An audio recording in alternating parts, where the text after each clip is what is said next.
وصحبه أجمعين يا حي يا قيوم برحمتك نستغيث حسبي الله لا إله إلا هو اللهم إنا نسألك رضاك والجنة على كل شيء قدير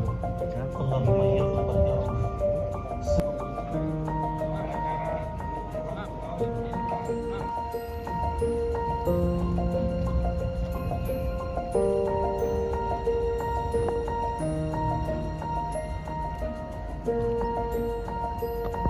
Kehadirat Allah Subhanahu wa Ta'ala, Tuhan yang Maha Esa,